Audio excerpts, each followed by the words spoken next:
Hey guys, today what we're going to talk about is sort of like an introduction to the top position for like a new white belt just getting into sparring, maybe their first couple of months, that sort of thing. So what we're going to look at first is addressing the guard pull.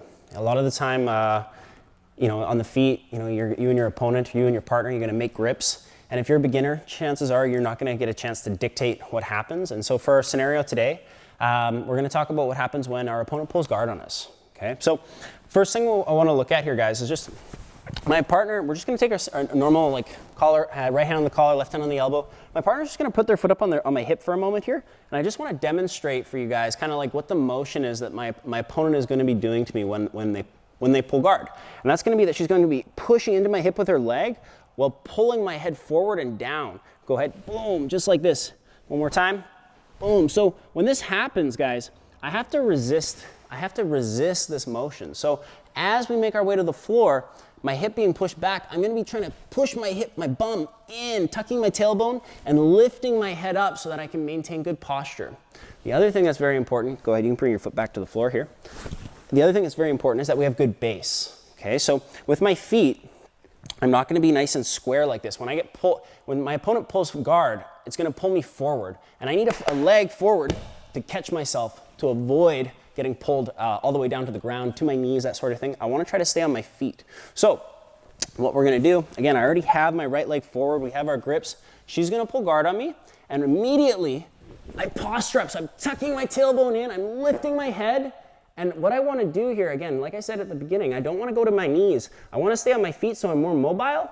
And in the perfect world here, guys, I would break this grip. So I'm going to grab the sleeve. I'm going to grab the wrist. I'm going to push the hand away from me as I posture up nice and hard and pop this grip off.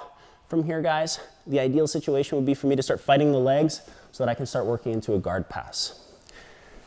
What I want to look at today is, again, there's a lot of options, a lot of variety. But today, guys, I want to address kind of a situation where, as a beginner, I don't really have, my base, my posture is probably not super strong, and the guard pull has a lot of momentum behind it. And so a lot of the time, we get pulled forward really fast and hard anyways, and so we end up losing the opportunity to break the grip on the collar. Sometimes we need to use that momentum against our opponent. So another scenario I want to look at here, guys, real quick, is that when my opponent pulls guard, go ahead, she pulls guard, immediately, guys, instead of looking to let go and break the grips, what I can also do is I can start looking to control the leg. And again, I want to use my elbow on the inside of her thigh to fight this foot on my hip. And I'm just going to start stuffing her leg between my legs and stepping over the leg. From here, now, guys, I want to start lowering myself. Because I have a hand on her collar, or on her ribs, or on her hip, doesn't really matter specifically where, but I'm just connected to the floor through her body, it's a lot easier for me to start bringing my chest down. Okay, if my hands, for example, were breaking her grips and controlling her hands, it would be really hard for me to lower myself here. But because I have base through her body on the mat, it's nice and easy for me to start stuffing her knee between my legs and dropping my chest to her chest. And as I do this, my knee is going to clip right into her hip so that there's no space for her to recover the guard. Chest goes down, knee comes in, and now, guys, I'm just sitting basically on her leg. I'm going to let go of her knee, start finding my cross face and my underhook. So for the underhook, guys, it's very important, guys, that we win this battle in the half guard, because if I lose the underhook, and again, the underhook, guys, is just when I bring my arm underneath her arm like this, whoever wins that battle wins the top position. So if my opponent, for example, is smart and wins that battle, she's going to start working her way up to her knees and possibly start getting to my back. And this sort of thing is just not very good for me, of course, right? So I have to make sure that I find this underhook. And again, with the cross face here, guys, my goal is to start putting shoulder pressure on her face. I want to make my partner look at the camera here so that it's hard for her to turn to face me and start recovering her guard. Now, another very common thing that's going to happen in this position, guys, is that my opponent's going to fight to stay on her side.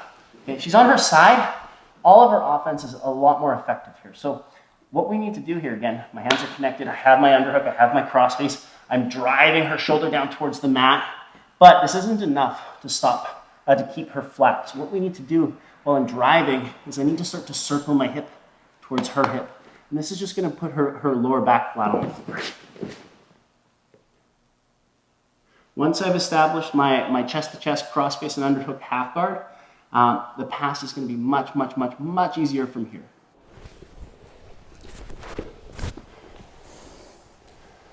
A lot of the times, guys, when we're looking to pass the guard, if I can force the half guard situation immediately off the guard pass, it's one of the easiest, quickest things that I can learn to start giving my opponent on top a harder time.